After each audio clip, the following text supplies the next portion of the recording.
ఈ బెట్టింగ్ యాప్ల మీద, ఆన్లైన్ రమ్మీ గేమ్ల మీద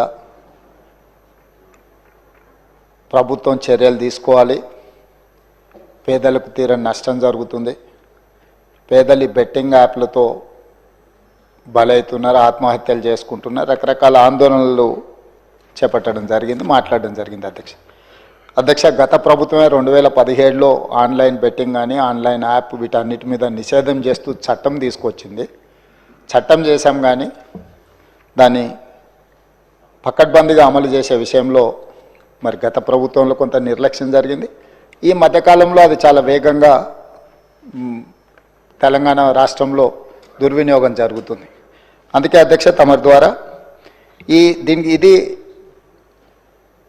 పక్క రాష్ట్రాలు, దేశము, ఇతర దేశాలు ఈ నేరం ఒక రకంగా అంతర్జాతీయ స్థాయిలో, రాష్ట్ర స్థాయి నుంచి మొదలు పెడితే అంతర్జాతీయ స్థాయి వరకు వివిధ రకాల సంస్థలు, వ్యక్తులు, రకరకాల దేశాలకు సంబంధించిన నేరగాళ్ళు అందరూ కూడా ఇందులో పాల్గొంటున్నారు.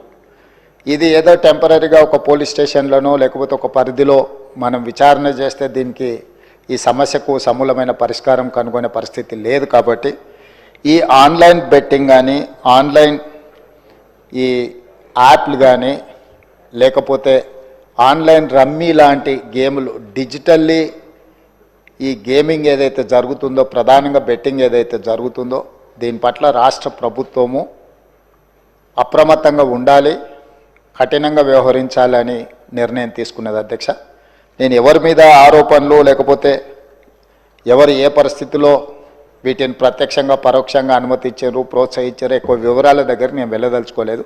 రాష్ట్ర ప్రభుత్వం స్పష్టంగా బెట్టింగ్ యాప్లు కానీ, ఆన్లైన్ బెట్టింగ్ కానీ, ఆన్లైన్ రమ్మీ గేమ్ల పట్ల అప్రమత్తంగా ఉండడమే కాదు కఠినంగా వ్యవహరించాలని ఈరోజు రాష్ట్ర ప్రభుత్వం నిర్ణయం తీసుకున్నది.